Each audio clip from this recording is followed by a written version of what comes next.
Yes, we are live now. Hello friends, this is Vishwas. Welcome to Oxford classes. Discuss करेंगे हम लोग आज के टॉपिक को. आज का हमारा टॉपिक है इंडेफिनिट प्रोनाउन. जैसा कि आप लोग जान रहे हैं, प्रोनाउन का पार्ट चल रहा है और एक एक पार्ट हम लोग बहुत ही अच्छे से उसके बारे में जान रहे हैं और साथ ही साथ उसका यूज भी देख रहे हैं कि आपके एग्ज़ाम में किस तरीके के वहाँ से सवाल बन करके तैयार होते हैं. तो दोस्तों, आप लोग तैयार हो जाइए और एक एक टॉपिक को. और अभी तक मैं कहूँ तो आप पेन पेपर लेकर के ना बैठे हों तो लेकर के बैठ लीजिए भाई, क्योंकि सारी बातों को नोट डाउन करते रहिए, क्योंकि ये वही बातें हैं जो आपके एग्ज़ाम से निकल करके आई हैं. क्योंकि ऑकलन कंक्लूजन ये आपका उसी हर एक टॉपिक से है जो कि आपने पीछे इंडेफिनिट प्रोनाउन के पहले पढ़ रखा है, क्योंकि सारी चीज़ें एक दूसरे से कोरिलेट होती हैं. आइए ज़्यादा देर न करते हुए डिस्कस करते हैं हम लोग इंडेफिनिट प्रोनाउन का. What is indefinite pronoun? तो इंडेफिनिट प्रोनाउन, जैसे कि इससे स्पष्ट हो रहा है कि ऐसा प्रोनाउन जो कि that pronoun is can not be definite, that can not be definite, जिसको डिफिनिट नहीं किया जा सकता है, इज कॉल्ड इंडेफिनिट प्रोनाउन. अब इंडेफिनिट प्रोनाउन क्या है भाई? डेफिनिट क्या कर सकते हैं? डेफिनिट हम कर सकते हैं भाई, जैसे प्रोनाउन में जानते हैं नाउन का सब्स्टिट्यूट होता है.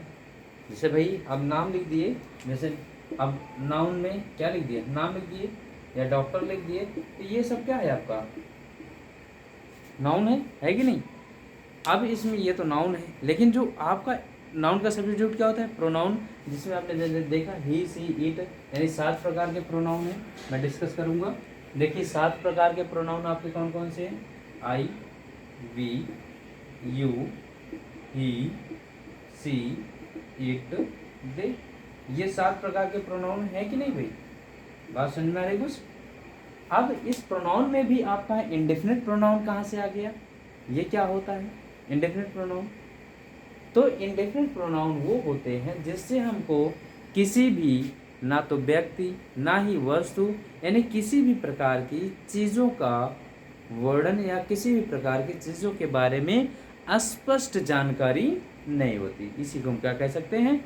Indefinite pronoun. Are you getting my point? एक ही शब्द में गारंटी के साथ कहता हूँ दोस्तों, बस जुड़ करके हमारे साथ देखिए और हर पॉइंट को नोट डाउन करते रहिए. ठीक है, ये आपका इंडेफिनिट प्रोनाउन. जैसे आप क्या कह रहे हैं सर जी, जो कि जिससे हमको किसी भी व्यक्ति वस्तु के बारे में पता ही नहीं चले, वो हमारा इंडेफिनिट प्रोनाउन होता है. जैसे कि आप लोगों ने सुना होगा, थोड़ा सा जानते भी होंगे, जैसे कि हम लिखता हूँ, देखिए 2-4 बातें लिखता हूँ दोस्तों. जैसे कि आप जानते हैं, मैं पहला वर्ड लिख लिया एवरी, दूसरा वर्ड लिखा मैंने सम, है कि नहीं? No, any. ये मैंने आपको 4 वर्ड लिख दिए, एवरी, सम, नो, एनी. अब इसी के साथ हमने कुछ चीज़ों को कोरिलेट करना सीखा. जैसे कि यहाँ पर हमने सीखा वन, इसी के साथ हमने सीखा बॉडी, इसी के साथ हमने सीखा थिंग, है कि नहीं? बताइए भाई. अब यहाँ से आपको स्पष्ट हो जाना चाहिए कि अब इसको मैं जरा मिलाने की कोशिश करूँ तो आपका क्या है? एवरीबॉडी यानी everyone, someone, no one, anyone. Are you getting my point? Everybody, somebody, nobody, anybody. Everything, something, nothing, anything. बात समझ में आ रही कुछ? तो ये देखिए, ये क्या है? आपके इंडेफिनिट प्रोनाउन है. बात समझ में आ रही कुछ दोस्तों? चाहे इसको हम अलग अलग डिस्क्राइब करें या फिर एक ही साथ डिस्क्राइब कर दें, ये क्या होते हैं? आपके इंडेफिनिट प्रोनाउन. हमने कहा एक बार फिर से सुनिएगा भाई. Everyone, someone, no one, anyone. Everybody, somebody, nobody, anybody, everything, something, nothing, anything. That is your indefinite pronoun. ठीक है दोस्तों, बात समझ में गई? Indefinite pronoun always used in singular form and we use helping verb as a singular form. Getting point? यानी कि जो आपका इंडेफिनिट प्रोनाउन है वो हमेशा कैसे प्रयोग किया जाता है, सिंगुलर फॉर्म में प्रयोग किया जाता है, और इसके साथ आने वाली वर्ब भी कैसे प्रयोग की जाती है, सिंगुलर नंबर में प्रयोग की जाती है। तो हम यहाँ से स्पष्ट कर सकते हैं कि इसके साथ आने वाली वर्ब कैसी होगी, सिंगुलर होगी। ठीक है भाई। अब इनके यूज की बात करें, ध्यान दीजिएगा, यूज ऑफ इंडेफिनिट प्रोनाउन। यदि यूज की बात करें तो पहला जो नियम बन करके तैयार होता है वो यही तैयार होता है कि हम प्रत्येक यानी कि प्रत्येक इंडेफिनिट प्रोनाउन के साथ सिंगुलर नंबर की वर्ब का प्रयोग करते हैं, है कि नहीं। जैसे हम कहते भाई someone has have stolen my watch, somebody has have done this work। बनाते चलिए, someone has have completed his work।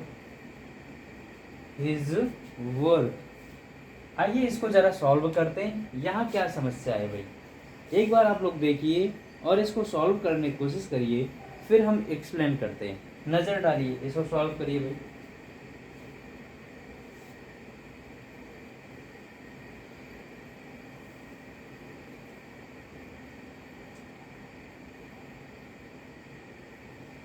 आइए चर्चा करते हैं। देखिए दोस्तों, कुछ नहीं है, सिर्फ आपको थोड़ी सी जानकारी बनाना है बस, और इंडेफिनिट प्रोनाउन आपकी मुट्ठी में होना है। क्या है, समवन एंड समबॉडी समवन, ये आपका यानी कि सब्जेक्ट का काम कर रहा है। और हमने कहा कि every indefinite pronoun we use in the singular form, हमेशा किस फॉर्म में यूज किया जाता है, सिंगुलर फॉर्म में यूज किया जाता है। And also we use helping verb in singular form, हम हेल्पिंग वर्ब को भी सिंगुलर फॉर्म में भी यूज करते हैं। ठीक है दोस्तों। अब सिंगुलर फॉर्म कहने का मतलब ये आपका सब्जेक्ट और सब्जेक्ट के साथ प्रयोग होने वाली वर्ब सिंगुलर होगी। इसी तरीके से समबॉडी क्या आ जाएगा, हैज। इसी तरीके से आपका समवन सब्जेक्ट का काम किया, ये सिंगुलर सब्जेक्ट। कुछ और नहीं करना दोस्तों, आपको इंडेफिनिट प्रोनाउन से बस इतनी सी जानकारी होना है। आपको परिचय होना है कि इंडेफिनिट प्रोनाउन कैसे बनते हैं और किस तरीके से होते हैं, और इनके साथ हमेशा सिंगुलर नंबर की वर्ब आती है। ठीक है, चले भाई आगे बोलिए, कोई दिक्कत यहाँ पर। आइए थोड़ी सी हम चर्चा करते हैं एक बात की और लेकर के भाई। जैसे कि यहाँ पर थोड़ी सी समस्या किसको लेकर के हो सकती है, देख लीजिए, जो आपका नेक्स्ट रूल बन करके तैयार होता है, ध्यान दीजिएगा। यहाँ पे कुछ वर्ड है आपका, जैसे एनी, एनीवन, एनीबॉडी, ये जो वर्ड है तो आपका इंडेफिनिट प्रोनाउन है कि नहीं। इसी में आपका एक और आता है एनीथिंग, क्या है, इंडेफिनिट प्रोनाउन है दोस्तों। इनके साथ भी सब्जेक्ट हमारा सिंगुलर होता है, लेकिन इनका यूज कैसे करते हैं। अब यूज करने का क्या तात्पर्य दोस्तों, हम इसके पहले एवरीवन, एवरीबॉडी, समवन, समबॉडी, है कि नहीं, समथिंग और एवरीथिंग। ठीक दोस्तों, इसको हम पॉजिटिव सेंस में लेते हैं। अब पॉजिटिव सेंस का मतलब ये है दोस्तों कि सब्जेक्ट हम यानी कि सेंटेंस हमारा अफर्मेटिव में होगा तो हम इसका प्रयोग करेंगे, यानी कि एवरीवन, एवरीबॉडी, एवरीथिंग का प्रयोग करेंगे। ठीक है दोस्तों। यदि सेंटेंस हमारा निगेटिव है तो निगेटिव के लिए हम क्या यूज करेंगे, एनीवन, एनीबॉडी, एनीथिंग, एनी। ठीक है दोस्तों, तो इसका यूज हम किस में करते हैं, निगेटिव सेंटेंस के साथ प्रयोग करते हैं। ये आप जानते रहिए दोस्तों, किसके साथ, निगेटिव सेंटेंस। यदि वाक्य हमारा किस में हो, निगेटिव में हो। If your sentence is used in negative sentence, be use any, anyone, anybody, anything as a subject as adjective, है कि नहीं दोस्तों। इसको प्रयोग हम इस तरीके से करते हैं भाई। बात समझ में आ रही है कुछ, बताइए। जैसे हम कहते हैं, एग्जाम्पल देख लीजिए, मैं दे देता हूँ। I have invited any friend in my party.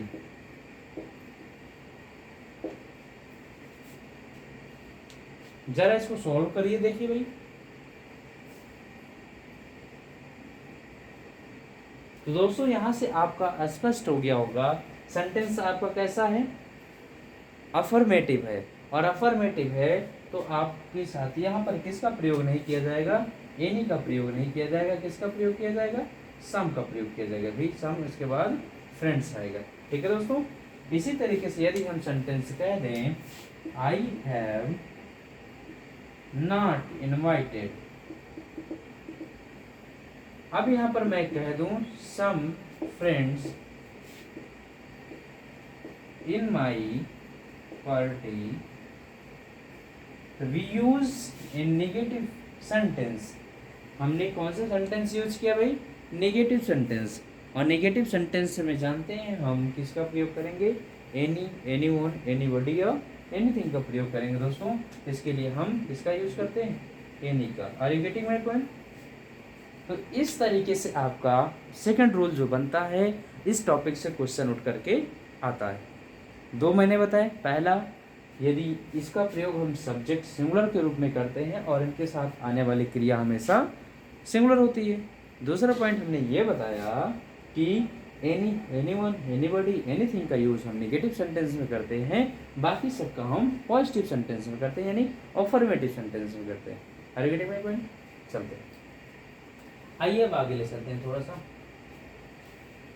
देखिए दोस्तों, अब इसी में थोड़ा सा डिवाइड करते हैं भाई। डिवाइड का मतलब ये है कि हम पार्टीशन कर देते हैं थोड़ा सा। जैसे कि आप समझिएगा दोस्तों, यहाँ पर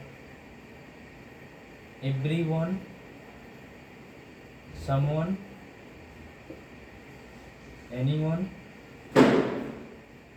है कि नहीं, everyone, someone, anyone, no one. ध्यान दीजिएगा, सारी चीजें एक एक पॉइंट आप लोग नोट करते रहिएगा।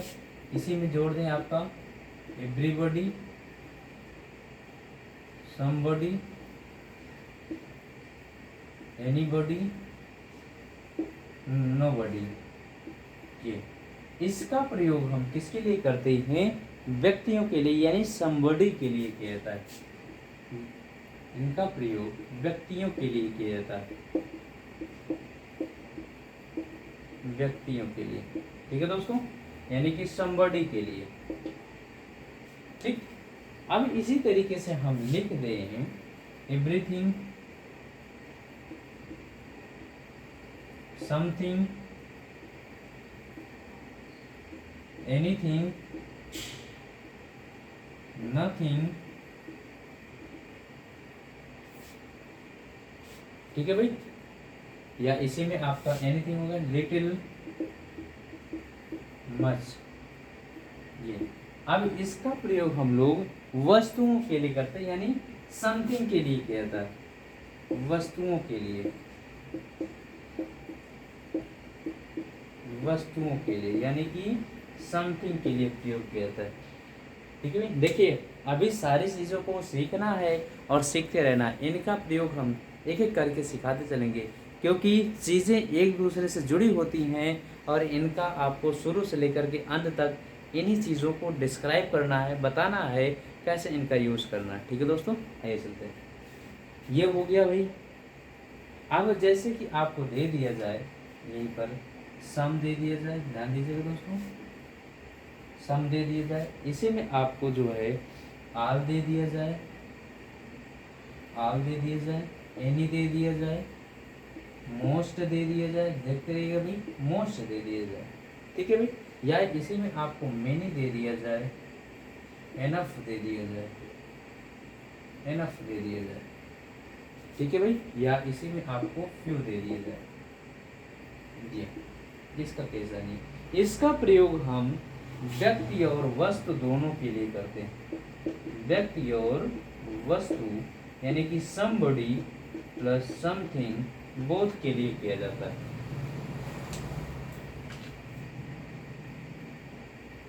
अच्छा यहाँ नहीं दिख रहा है भाई, चलिए देखिए यहाँ पर नहीं दिख रहा है, हमने लिखा है यहाँ पर लिख दे रहा हूँ, एनी लिखा है और यहाँ पर मैंने लिखा था जो है एनी हो गया, लिटिल हो गया, लिटिल आपका एनफ हो गया, एनफ था भाई, एनफ, ये नोट डाउन कर लीजिए, दिख रहा है भाई,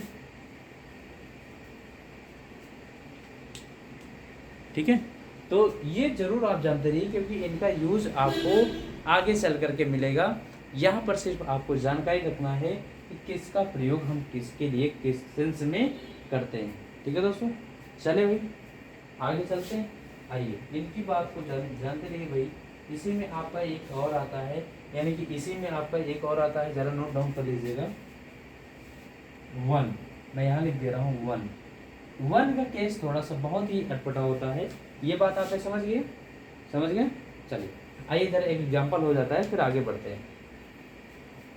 एक एग्जांपल हो जाता है तो आगे बढ़ते हैं, इनको नोट डाउन कर लीजिएगा भाई क्योंकि बहुत ही इंपॉर्टेंट है।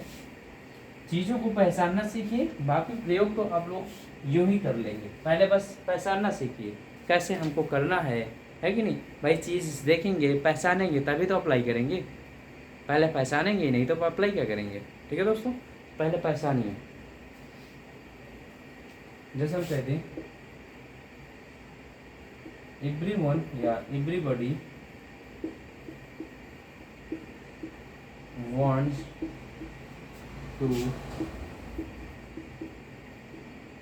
success in life, to get success in life।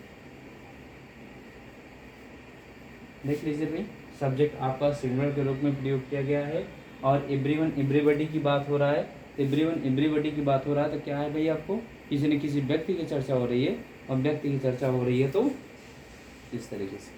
One का केस बहुत ही अटपटा होता है, हर बार पूछा जाता है, स्टॉप करके आप यानी स्टार बना करके मार्क कर लीजिए या रिमार्क लिख लीजिएगा। जो है वन का केस बहुत ही अटपटा होता है, ध्यान दीजिएगा। एक बात जरूर नोट डाउन कर लीजिएगा, आपने देखा अभी मैं लिखाता हूँ, थोड़ा सा इसका देख लीजिए भाई समस्या ऐसी क्या है। जैसे हम कहते हैं one should do his duty, correct this sentence। एक सेंटेंस हो,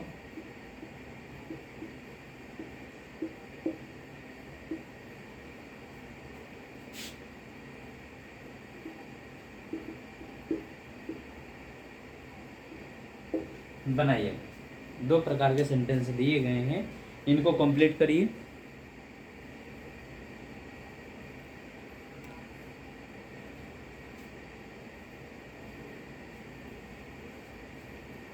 ठीक है दोस्तों, तो कोई गलती देखिए आपको, बिल्कुल कोई गलती नहीं है, सेंटेंस पूरे तरीके से सही होगा, है कि नहीं दोस्तों। आइए समझते हैं। एक बात जान लीजिए, वन एक ऐसा इंडेफिनिट प्रोनाउन है, ध्यान सुनिएगा हमारी बात, वन एक ऐसा इंडेफिनिट प्रोनाउन है जो कि सब्जेक्टिव केस और पॉजेसिव केस दोनों में एक ही जैसा प्रयोग किया जाता है, कोई भी चेंजिंग नहीं होता। वन का पॉजेसिव केस वंस होता है, क्या होता है, वंस होता है। तो वन आपका सब्जेक्ट के रूप में प्रयोग किया गया है तो उसी का सब्जेक्टिव केस क्या होगा, वंस होगा। बहुत ही इंपॉर्टेंट है भाई, इसको नोट डाउन कर लीजिएगा, यहाँ पर भी वंस ही होगा। एक बात नोट डाउन कर लीजिएगा कि जितने भी आपके इंडेफिनिट प्रोनाउन है, जैसे कि आपका someone, somebody, anyone, anybody, everybody, है कि नहीं, जो बडी से रिलेटेड है, समवन से रिलेटेड है। मैं नॉन लिविंग की नहीं बात कर रहा हूँ, जैसे कि एवरीथिंग, समथिंग, नथिंग, एनीथिंग, इसकी बात नहीं कर रहा हूँ अभी। यानी कि मैं बात कर रहा हूँ जब पर्सन शो करता है, अभी मैंने बताया ना, जो पर्सन शो करने वाले शब्द हैं, जो इंडेफिनिट प्रोनाउन हैं, उनके लिए आपका जो पॉजेसिव केस यूज किया जाता है वो हमेशा किसका प्रयोग किया जाता है, हिज का प्रयोग किया जाता है। ठीक है भाई, किसका प्रयोग करेंगे? हिज का प्रयोग करेंगे। और वन आपका एक ऐसा इंडेफिनिट प्रोनाउन है जिसके साथ हमेशा पॉजिटिव केस में वंस आता है। ठीक है, ये गलती कई बार आपसे एसएससी यानी कि आपके डिफेंस के एग्जामों द्वारा गलतियां बार बार कराई गई हैं, तो आप लोग इसको एकदम कंठस्थ कर लीजिए, आप लोग इनका प्रैक्टिस कर लीजिए दोस्तों। कॉन्सेप्ट यहाँ लीजिए और सीखिए यहाँ से, बाकी प्रैक्टिस करते रहिए दोस्तों। ठीक है भाई, और जिस भी स्टूडेंट को यदि हमारा प्रैक्टिस बैच ज्वाइन करना है वो जो है इंक्वायरी कर सकता है एजुकेशनल वर्ल्ड कोचिंग सेंटर में, वहाँ पर जा कर के वो इंक्वायरी कर सकता है कि हमारा नया बैच प्रैक्टिस का कब से स्टार्ट होने वाला है दोस्तों। ठीक है भाई, चल आगे चलें। ये केस समझ में आ गया? तो ये था दोस्तों जो है इंडेफिनिट प्रोनाउन की कहानी। आइए ले चलते हैं थोड़ी सी कहानी में आगे। आगे क्या चलते हैं भाई, समझते हैं भाई। अब हम डिस्कस करेंगे रेसिप्रोकल प्रोनाउन। अब ये क्या है?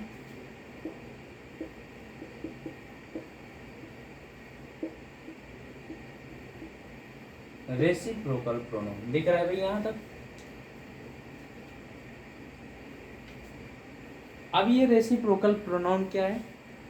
जैसे कि इसके शाब्दिक अर्थ से ही अगर समझना चाहें तो आप समझ सकते हैं कि रेसिप्रोकल है क्या।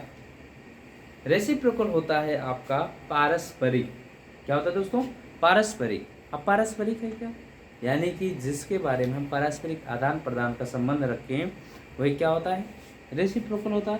तो आपके दो ही ऐसे वर्ड हैं जिसका प्रयोग हम रेसिप्रोकल प्रोनाउन के रूप में करते हैं।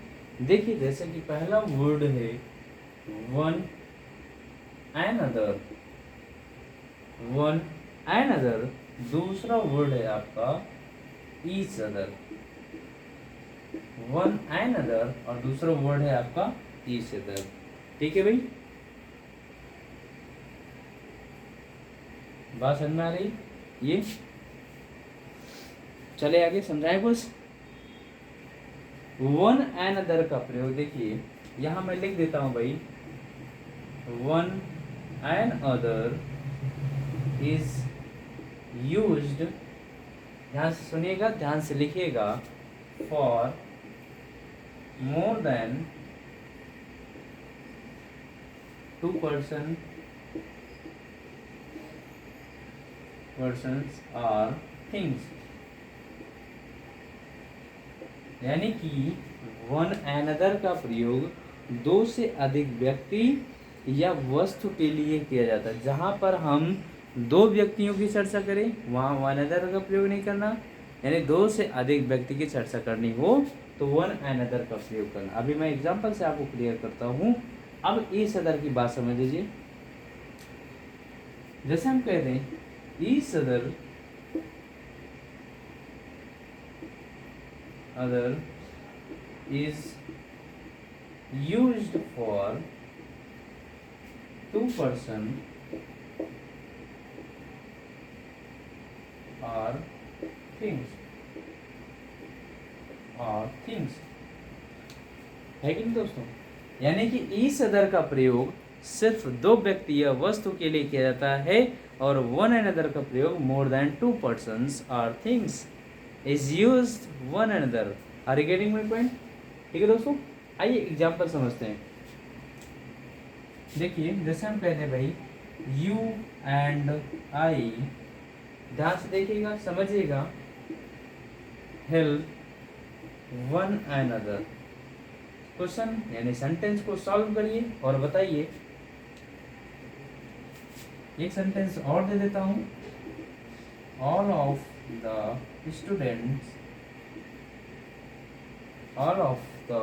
Students hate each other. यदि बात को हमारी आपने सही ढंग से सुना होगा, एक एक बात आप नोट किए होंगे, तो दोनों सेंटेंस को सॉल्व करने में कोई दिक्कत नहीं हो जाएगी। एक सेंटेंस जैसे और आपको दे दूं, बोथ ऑफ द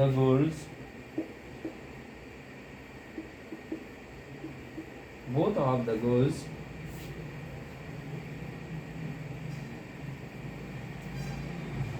गर्ल्स। अब इसके आगे क्या जोड़ दो भाई, जोड़ देता हूँ टीज, टीज भाई टीज, टीज मिस होता है परेशान करना, टीज वन अनदर,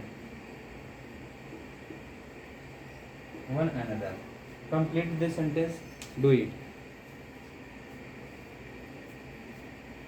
चलिए बताइए भाई, देखिए ये बिल्कुल मत घबराइए कि सर जो है बहुत छोटा छोटा जो है एग्जाम्पल लेते हैं। दोस्तों एक बात जान लीजिएगा, छोटे छोटे एग्जाम्पल और छोटे छोटे कॉन्सेप्ट से बड़े बड़े आप क्वेश्चन सॉल्व कर सकते हैं, है कि नहीं। मैं बड़ा बड़ा आपको सेंटेंस ले लूँ और समझ में ना आए तो कोई फ़ायदा नहीं होने वाला उसका, तो ये बात आप नोट कर लीजिए। चलिए बताइए, यहाँ कितने व्यक्ति की बात हो रही है, दो व्यक्ति की बात हो रही है। जब दो व्यक्ति की बात हो रही है तो हमको वन अनदर नहीं, इसका प्रयोग करना है, ईच अदर का प्रयोग करना। Are you getting my point? यानी कि you and I help each other, यानी कि आप और मैं एक दूसरे क्या किए भाई, मदद किए।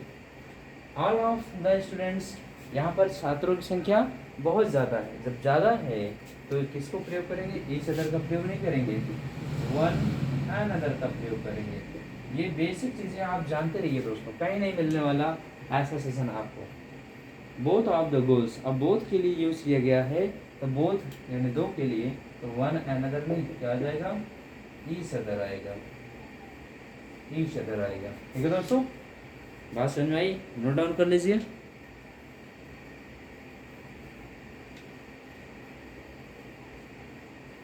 चलते हैं आगे, कोई दिक्कत कोई परेशानी यहाँ तक?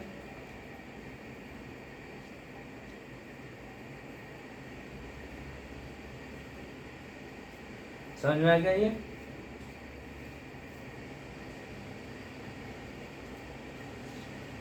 चलिए आगे बढ़ते हैं, कोई दिक्कत नहीं होनी चाहिए भाई।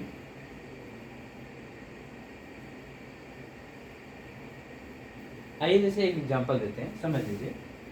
जैसे कि एग्जांपल क्या, आपके एग्जाम का क्वेश्चन है भाई, आपको करा देते हैं किस तरीके से पूछा जाता है आपके एग्जाम में, समझिएगा। अब ये कॉन्सेप्ट आपने समझ लिया होगा, कॉन्सेप्ट आपने समझ लिया। आइए एग्जांपल देख लेते हैं कैसे पूछा जाता है। ध्यान से देखिएगा, ध्यान से बातें नोट डाउन कर लीजिएगा। The scheme allows, the scheme allows, इसके बाद आपको दे दिया student from different countries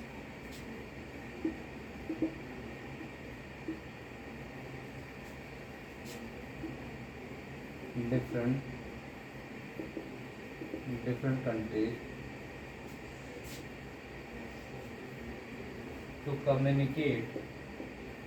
to communicate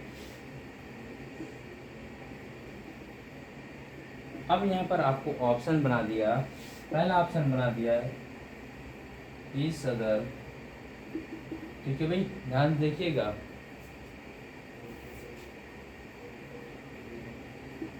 with each other, others, दूसरा, तीसरा है themselves,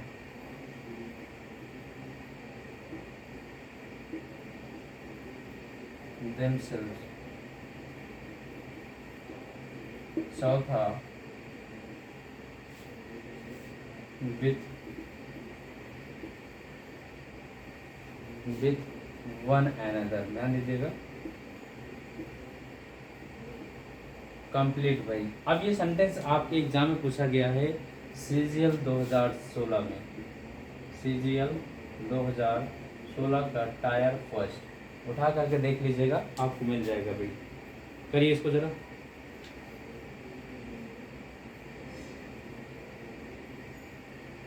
The scheme allows students from different countries to communicate, आप कम्युनिकेट करना है भाई, है कि नहीं। स्कीम तो कम्युनिकेट करेगी नहीं, कम्युनिकेट करेगा कौन, स्टूडेंट। कौन करेगा भाई, स्टूडेंट। यहाँ पर स्टूडेंट नहीं, स्टूडेंट्स है भाई, ठीक है, स्टूडेंट्स। तो कई सारे स्टूडेंट्स हैं, उसके लिए क्या आएगा, विथ वन अनदर आएगा। चले, तो ये आपका रेसिप्रोकल प्रोनाउन है, इसमें कभी भी कोई कंफ्यूजन मत रखिएगा दोस्तों, इनको नोट डाउन कर लीजिएगा। ठीक है, चले आगे। कोई परेशानी, कोई दिक्कत यहाँ तक? बोलिए भाई।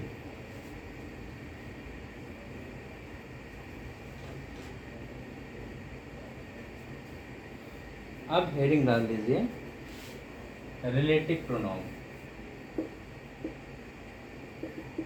रिलेटिव प्रोनाउन बहुत ही अच्छा टॉपिक है दोस्तों, बहुत ही अच्छा टॉपिक है। यानी कि आपसे इससे कई बार प्रश्न पूछते हैं और पूछे जाते भी हैं दोस्तों। तो रिलेटिव प्रोनाउन, अब मैं इसको थोड़ी सी चर्चा करूंगा।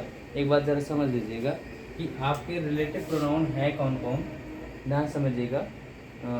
जैसे कि हम लोग जानते हैं कि who, whom, whose, which, that। कौन कौन से हैं भाई?